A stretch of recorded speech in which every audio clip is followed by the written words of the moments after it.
बिस्मिल्लाहिर्रहमानिर्रहीम। अस्सलाम वालेकुम नाज़रीन कराम, मैं आप सबको वेलकम करता हूं आज की एक बहुत ही अहम और मालूमाती वीडियो के अंदर।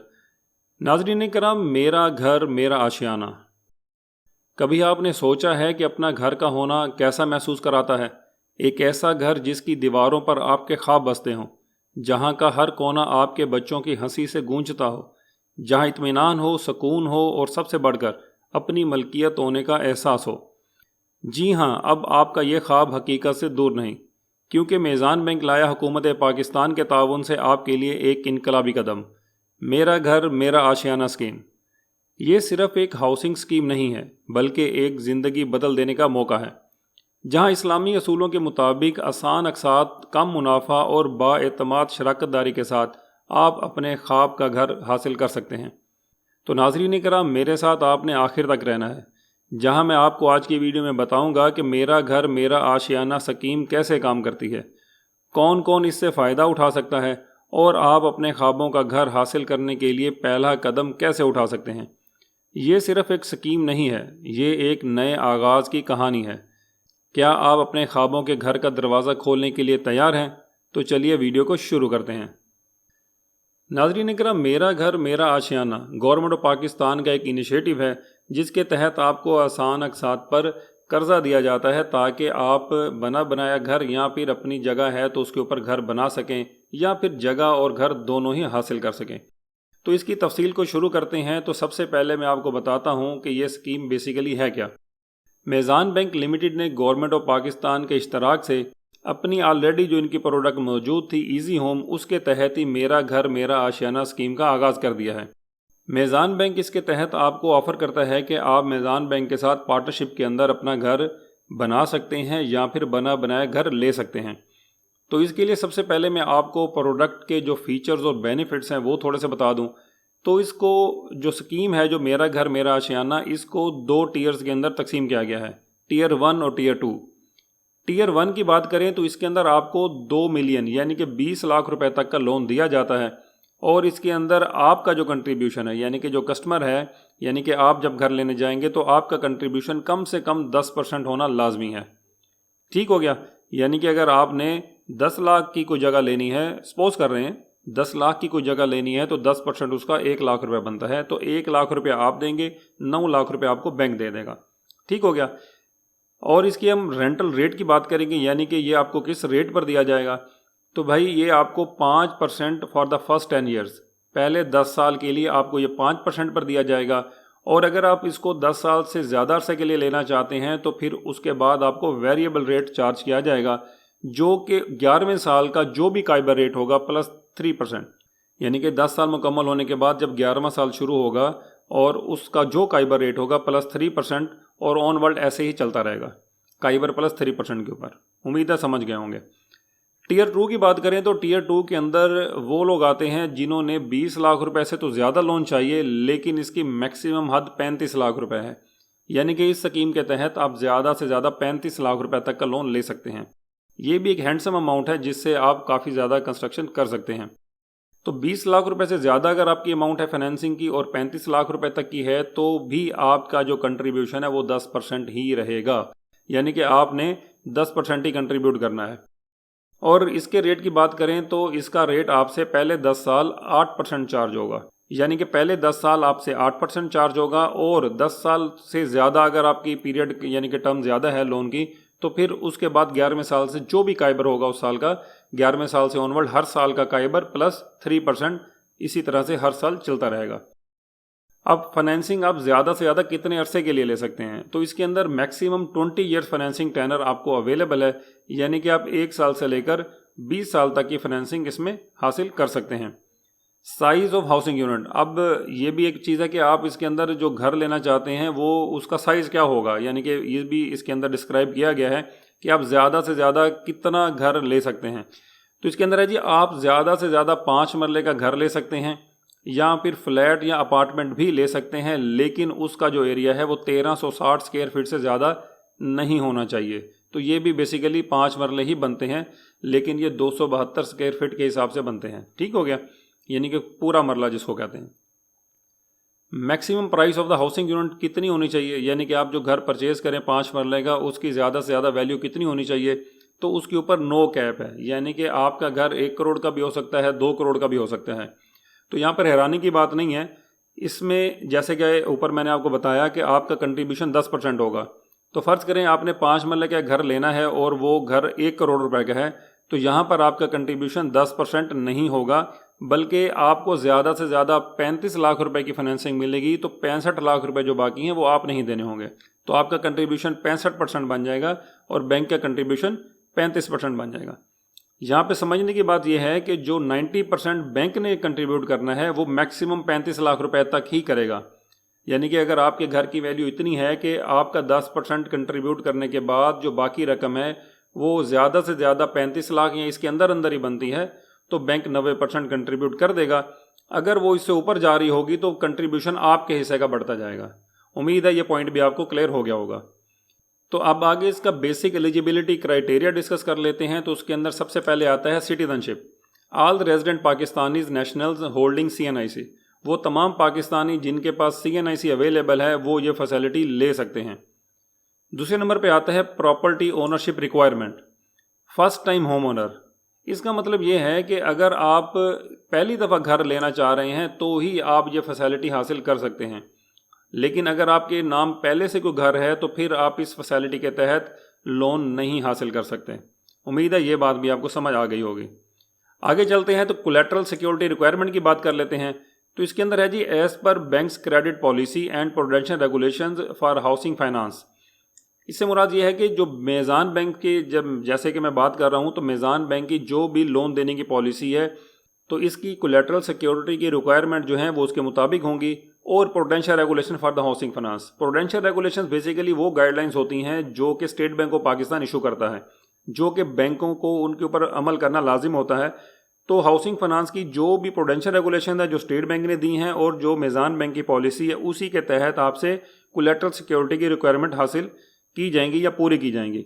The financed housing unit will be mortgage in favour of the bank, जिसके अंदर क्या है जी कि जो घर भी आप फाइनेंस करा रहे हैं बैंक से वो जो है बैंक के नाम मॉर्गेज कर दिया जाएगा, यानी कि उसकी सेल परचेज आगे नहीं हो सकेगी, रहेगा वो आपके नाम ही, लेकिन सेल परचेज नहीं हो सकेगी। नीचे ये एक नोट है जी, in line with the state bank of Pakistan regulatory requirement negative history. Negative history में क्या क्या चीज़ें आती हैं जी, over due, late payment, write off waiver, इनमें से कोई चीज़ भी होगी तो consumer individual customers will be reflected in ECIB reports for the 2 years after the settlement. तो जब आप अपनी ये सेटलमेंट करा लेंगे, कोई भी ओवर ड्यू आपका होगा, लेट पेमेंट होगी, राइट ऑफ हो या वेवर हो, तो जब तक आप उसको राइट ऑफ यानी कि आप उसको फुली पेमेंट कर लेंगे तो उसके 2 साल तक वो आपकी ECIB के अंदर वो शो होता रहेगा। ECIB report basically state bank of Pakistan की एक रिपोर्ट होती है जिसका ECIB से स्टैंड होता है जी electronic credit information bureau report, electronic credit information bureau report. इसके अंदर आपने किसी भी इदारे का अगर कोई पैसे अदा करने हैं तो वो इसके अंदर आउटस्टैंड आ जाते हैं। इवन के जैस कैश, इजी पैसा का भी आपने कोई पैकेज कराया था और उसके पेमेंट नहीं की तो वो भी यहाँ पे आ जाएगा। अगर वो यहाँ पर आ गया तो आपको लोन पहली बात है मिलेगा नहीं, लेकिन अगर आपने इस स्कीम के तहत कोई भी लेट पेमेंट करते हैं या राइट ऑफ आप लेते हैं या कोई वेवर या ओवर ड्यू होता है, तो जब तक आप उसकी सेटलमेंट नहीं करेंगे तो सेटलमेंट होने के 2 साल बाद तक भी वो आपकी ECIB के अंदर शो होता रहेगा। ठीक हो गया, उम्मीद है पॉइंट क्लियर हो गया होगा।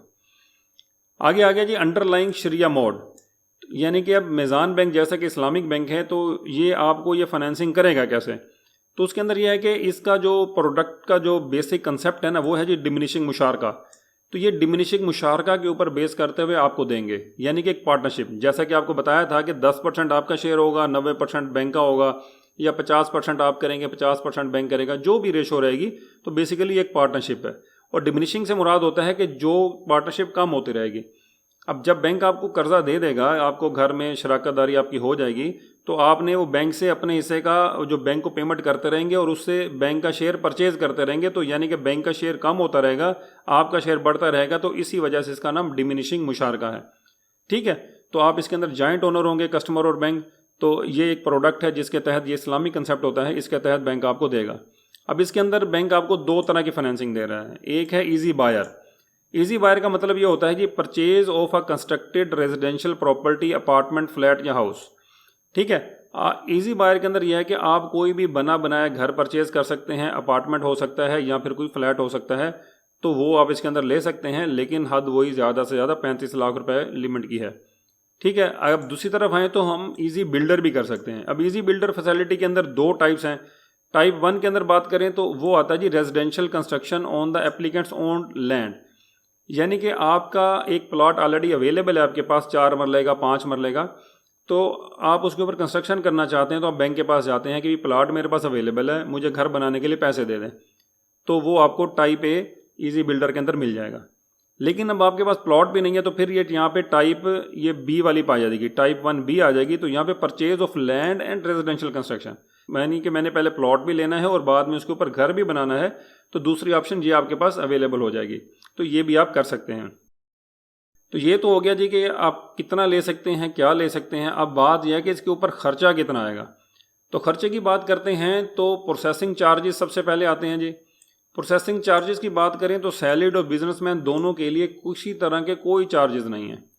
लीगल रिपोर्ट चार्जेस की बात करें तो ये एट एक्चुअल लेंगे, यानी कि इसका जितना भी खर्चा आएगा वो बैंक आपसे ले लेगा। प्रॉपर्टी वैल्यूएशन चार्जेस की बात करें तो ये भी एट एक्चुअल होंगे। अब प्रॉपर्टी वैल्यूएशन का मतलब ये है कि जो घर आप बना बनाया परचेज कर रहे हैं तो आपने जितने का वो तय किया होगा, यानी कि जिससे आप ले रहे होंगे, तो बैंक उसको एक थर्ड पार्टी कंपनी से जरिए वेरिफिकेशन कराएगा कि वाकई ये घर इतने का है भी सही कि नहीं, कहीं कस्टमर कोई फ्रॉड तो नहीं कर रहा। तो इस तरह के फ्रॉड बेसिकली होते रहते हैं, तो इसीलिए बैंक उसकी प्रॉपर्टी की वैल्यूएशन लगवाता है ताकि असल कीमत के ऊपर ही फाइनेंसिंग वगैरह की जा सके। आगे इनकम एस्टिमेशन चार्जेस की बात कर लेते हैं। तो अगर तो आप सैलरीड क्लास के हैं तो आपकी तो ये होगी नहीं बेसिकली, क्योंकि आपकी सैलरी स्लिप अवेलेबल होती है, तो वहीं के उसी से बैंक हिसाब लगा लेगा कि आपको कितना लोन देना है और कैसे देना है। ठीक हो गया।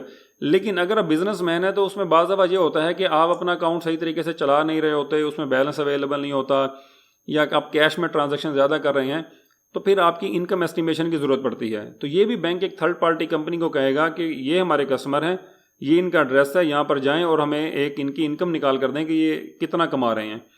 तो उसके अंदर आपको अपना सेल परचेज का रिकॉर्ड प्रोड्यूस करना पड़ता है उस बंदे को, जो भी कंपनी का आएगा, तो वो आपकी एक इनकम निकाल देता है, क्योंकि वो इस चीज़ के अंदर माहिर लोग होते हैं। वो आपकी इनकम निकाल कर बैंक को देंगे और फिर बैंक देखेगा जी हमने इनको देना है या लोन नहीं देना।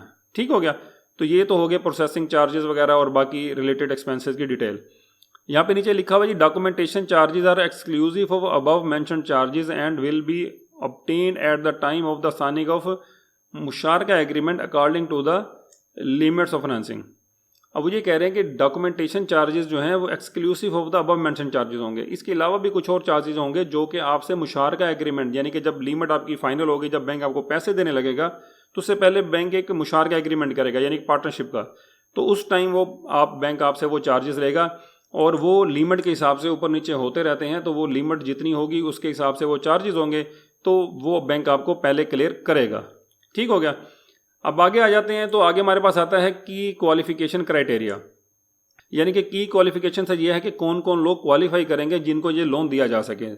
तो उसके अंदर सबसे पहला मीटर है जी अलाउएबल फाइनेंसिंग सिटीज़, तो यानी किन किन शहरों में ये लोन दिया जाएगा। तो all cities of the Pakistan where Meezan bank has its branch network, जिस शहर के अंदर मेज़ान बैंक की ब्रांच मौजूद है वहाँ आप लोग जो है ये कर्ज़ा हासिल कर सकते हैं। लेकिन अगर आपने कोई घर बनाना है जो कि किसी मौज़े या देहात के अंदर होगा, तो जहाँ तक मेरी मालूमात है मेज़ान बैंक उसके लिए आपको कर्ज़ा नहीं देगा, बल्कि उस शहर के लिए देगा जिस शहर में ब्रांच मौजूद होगी। ठीक हो गया। बाकी मज़ीद क्लैरिफिकेशन के लिए मैं थोड़ा सा आपको आगे कॉन्टैक्ट नंबर भी दूंगा, तो वहाँ पर भी आप कॉल करके वेरिफिकेशन वगैरह कर सकते हैं। Age of applicant and the co applicant, यानी कि जो दरख्वास्त गुजार है, जो ये लोन लेना चाहता है, उसकी और उसके को एप्लीकेंट की। अब को एप्लीकेंट क्या होता है ये भी बताता हूँ आपको। उनकी उम्र कितनी होनी चाहिए।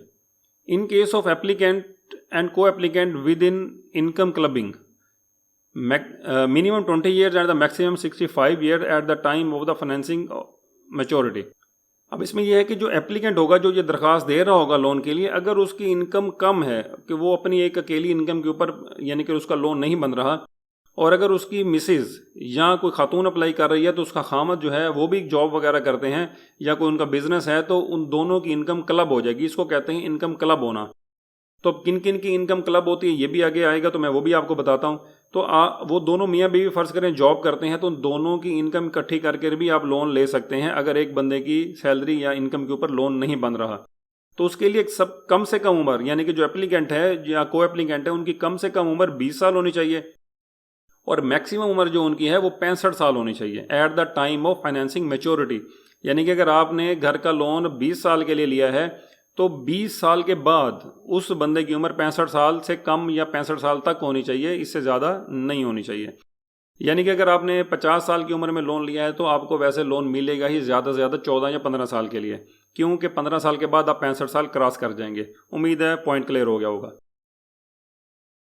इन केस ऑफ को एप्लीकेंट विदाउट इनकम क्लबिंग, अगर को एप्लीकेंट जो है वो उसकी इनकम आपने क्लब नहीं करनी लेकिन वो को एप्लीकेंट है तो भी जो उसकी यानी कि मिनिमम एज है को एप्लीकेंट की वो कम से कम 20 साल हो और ज़्यादा से ज़्यादा वो 70 साल हो सकती है eight the time of financing maturity. यानी कि जब लिमिट की आखिरी किस्त आप अदा करेंगे तो को एप्लीकेंट की एज 70 साल से ज़्यादा नहीं होनी चाहिए। ठीक है, अब ये छोटा सा नीचे नोट है, for salaried person the age of the applicant must not exceed 65 year or the retirement age. अब यहाँ पर एक और थोड़ी सी क्लैरिटी ये आ गई कि अगर एक तनख्वाहदार बंदा है वो ये लोन लेना चाहता है तो उसकी जो एज है वो 65 साल से ज़्यादा ना हो या फिर रिटायरमेंट एज। अब रिटायरमेंट एज कुछ इदारों के अंदर 60 साल है और कुछ में 65 साल है, तो जहाँ तो है 65 साल वहाँ 65 साल काउंट होगा और जहाँ पर 60 साल रिटायरमेंट एज है तो वहाँ पे 60 साल ही कंसीडर होगी। कि यानी कि जब आपका लोन पूरा हो, आखिरी किस्त आप उसकी अदा करने वाले हों, तो आपकी एज जो है वो यानी कि 60 साल यानी कि रिटायरमेंट एज होनी चाहिए। अगर 65 है तो 65 होनी चाहिए। उम्मीद है बात क्लियर होगी होगी। विच एवर इज अर्लियर, जो कि पहले आएगी, समझ आ गई जो मैंने भी क्लियर कर दिया आपको। और अगर किसी की ये एज मेंशन नहीं की हुई किसी जगह पे, यहाँ पे देखिए लिखा हुआ है age will be considered as 60 years if not mention otherwise. अगर मेंशन नहीं किया हुआ कि रिटायरमेंट एज क्या है तो वो 60 साल ही कंसीडर बैंक करेगा। ठीक है, अगला जो पैरामीटर है वो जी मंथली इनकम। अब कितनी इनकम हो तो आप ये लोन ले सकते हैं, तो इसके अंदर है जी minimum gross income 40,000 per month for all the individuals. वो तमाम अफराद जिनकी तनख्वाह जो है वो टोटल ग्रॉस इनकम जो है वो 40,000 रुपये पर मंथ है तो वो ये अप्लाई कर सकते हैं। लेकिन अब आपने ये भी ज़हन में रखना है कि 40,000 रुपये इनकम हो तो आपको 35 लाख रुपए बैंक कभी भी नहीं देने वाला। ठीक है, अगले पैरामीटर की बात करें तो employment of the business and business tenure, यानी कि आपकी तनख्वाह यानी कि आपकी एम्प्लॉयमेंट या बिजनेस आपको करते हुए कितना अर्सा हो जाए तो आप ये लोन अप्लाई कर सकते हैं। तो इसके अंदर सबसे पहले सैलरीड इंडिविजुअल की बात की गई है। तो सैलरी इंडिविजुअल के अंदर यह है कि permanent employment with the minimum 6 months of the continuous work history in the same industry or the field. अगर आप परमानेंट एम्प्लॉय हैं तो आपको काम करते हुए 6 महीने जैसे ज़्यादा कंटिन्यूस वर्क करते हुए हो गए हों। ठीक है, सेम इंडस्ट्री के अंदर, सेम फील्ड के अंदर, यानी अगर आप फील्ड वगैरह चेंज करते रह जाते हैं तो उसमें नहीं चलेगा। तो 6 महीने आपको कंटिन्यूस एक ही जगह पे काम करते हुए हो गए हों। ठीक है, लेकिन अगर आप कंट्रेक्चुअल एम्प्लॉय हैं तो a minimum of 1 year continuous work history in the same industry field along with the having total experience of 2 years. तो आपको कम अज़ कम 1 साल सेम जगह पे काम करते हुए हो गया हो, सेम इंडस्ट्री में काम करते हुए हो गया हो, और आपका जो टोटल एक्सपीरियंस है वो 2 साल का होना लाजमी है। ये है कंट्रेक्चुअल एम्प्लॉयमेंट की सूरत में। ठीक हो गया, परमानेंट है तो 6 महीने और कंट्रेक्चुअल है तो 1 साल काम करते हुए हो गया हो और 2 साल की आपकी सर्विस होनी लाजमी है। अब आ जाते हैं बिजनेसमैन या सेल्फ एम्प्लॉयड की तरफ। तो इसके अंदर है जी minimum 2 year of current business industry. आपको कम से कम 2 साल जो बिजनेस आप कर रहे हैं वो करते हुए आपको 2 साल हो जाए तो आप ये अप्लाई कर सकते हैं। अगर ये को एप्लीमेंट इनकम क्लबिंग की बात कर लेते हैं तो इसके अंदर यह है कि 100% income clubbing allowed up to 4 applicants. अब उसके अंदर वो ये कह रहे हैं कि जो आपने को एप्लीकेंट बनाने हैं, एक तो वो आप 4 तक बना सकते हैं, यानी कि 4 को एप्लीकेंट बन सकते हैं और उनकी 100% इनकम क्लबिंग होगी। मतलब एक जो एप्लीकेंट है उसकी तनख्वाह 30,000 है और दूसरा एप्लीकेंट है उसकी तनख्वाह आप सपोज कर लेते हैं 40,000 है, तो वो 40 की 40,000 पूरी लेंगे, उसकी 30,000 पूरी लेंगे, यानी कि 70,000 सैलरी बन जाएगी और 70,000 के हिसाब से ही बैंक कैलकुलेशन करेगा कि कितना लोन इनको देना चाहिए। ठीक हो गया। अब को एप्लीकेंट कौन कौन हो सकते हैं? तो को एप्लीकेंट जो होते हैं वो इमीडिएट फैमिली मेम्बर्स होने चाहिए, जिसके अंदर स्पाउस का मतलब ये होता है कि अगर मर्द है तो उसकी बीवी और बीवी है तो उसका खामद। ठीक हो गया।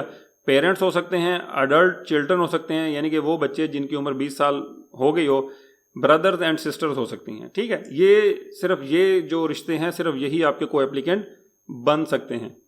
तो ये की क्वालिफिकेशन क्राइटेरिया था, ये भी मैंने आपके साथ तफसील के साथ डिस्कस कर लिया है। तो अब मैं एंड में आपको बता देता हूँ कि आप यानी कि किसी भी तरह की कोई मालूमात मज़ीद इसके अंदर लेना चाहते हैं तो वो आपने कहाँ से लेनी है। लेकिन वो नंबर आपको देने से पहले मैं आपको थोड़ा सा इसका कैलकुलेशन बता दूं, क्योंकि यहाँ पर तो नहीं दिया गया, लेकिन मेरा एक अपना एक सिस्टम है तो मैं वहीं से कैलकुलेशन कर देता हूँ। तो ये मैंने एक एक्सेल की शीट है, ये मैंने खोल ली है।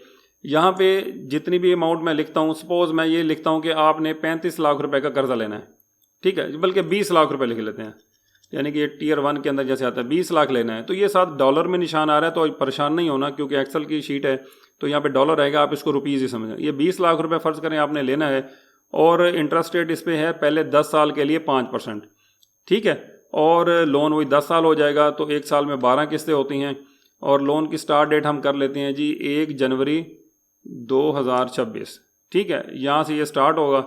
और ये हमारे सामने एक शेड्यूल बन गया जिसके अंदर हमारी किस्त जो है वो तकरीबन 21,213 रुपये बन रही है, ठीक है। और ये 120 किस्तें हमने पे करनी है, तो टोटल जो हम प्रॉफिट पे करेंगे बैंक को वो 5,45,572 रुपये होगा।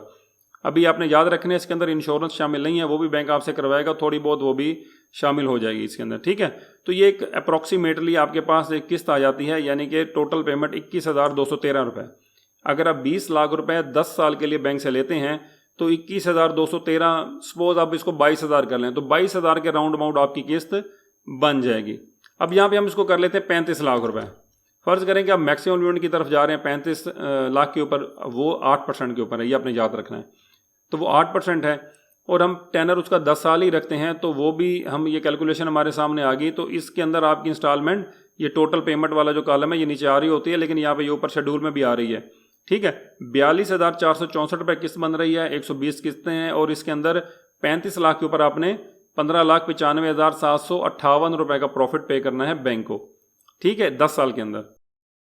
तो ये एक रफ सी कैलकुलेशन है। तो 42,464 से आप इसको 43,000 या 43,500 तक ले जा सकते हैं, क्योंकि कुछ और अदर चीज़ें शामिल हो सकती हैं, जैसे कि इंश्योरेंस हो गया, तो वो लाजमी बैंक करवाते हैं, तो वो भी इसके अंदर शामिल होगी, जो कि यहाँ पे मैंने नहीं डाली हुई, ठीक है। तो ये एक अप्रॉक्सीमेटली आपकी किस्त बन जाएगी, जो कि मेरी एक ज़ाती कैलकुलेशन है, मैंने आपको बता दी है। अब चलते हैं कि आपने अगर रब्ता करना हो तो कंटेक्ट किन लोगों से करना है। तो ये सारे आपके सामने लोग हैं। तो अगर आप रहते हैं रावलपिंडी इस्लामाबाद के इलाके से रहते हैं तो आप ये उसामा अशरफ साहब से रब्ता कर सकते हैं, खिज़र अब्बास साहब से रब्ता कर सकते हैं, ये भी रावलपिंडी इस्लामाबाद के हैं। बिलाल शौकत साहब से रब्ता कर सकते हैं, ये भी रावलपिंडी इस्लामाबाद के हैं। मोहम्मद आसिफ साहब से रब्ता कर सकते हैं, ये भी रावलपिंडी इस्लामाबाद के हैं। यानी कि बड़े डेडिकेटेड पर्सन बिठाए हुए हैं जी मिज़ान बैंक ने, आप इनसे रब्ता करके मज़ीद मालूमात ले सकते हैं। ये नीचे इनके एड्रेसेस भी आ रहे हैं, ये लोग बैठे कहाँ हुए हैं, ठीक है, आप फिज़िकली इनको विज़िट भी कर सकते हैं। इसके बाद ये नीचे अयाज साहब हैं, आप इनसे रब्ता कर सकते हैं अगर आपने पिशावर वगैरह की तरफ को घर लेना है। और मोहम्मद असलम साहब से आप रब्ता कर सकते हैं अगर आपने मुल्तान या इसके सराउंडिंग्स में कहीं जाना है।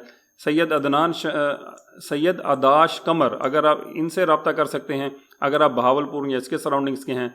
और मिस्टर फैज़ुल हसन साहब से आप रब्ता कर सकते हैं अगर आप फैसलाबाद या उसके सराउंडिंग से हैं। और अगर आप नीचे आएँ तो यहाँ पर है जी वसीम राजा साहब हैं अगर आप हैदराबाद की साइड से हैं। और मिस्टर शराफत हुसैन साहब हैं अगर आप कराची से हैं। तो ये आगे ये तीनों कराची के हैं, फ़हद बेग साहब भी और नज़ाकत अली सुलंगी साहब भी। इसके बाद नीचे हैं तो सैयद कामरान आबदी साहब हैं, ये भी कराची से हैं। और मिस्टर इरफान नजमी ये लाहौर के हैं। और मिस्टर हबीब असगर ये भी लाहौर के हैं।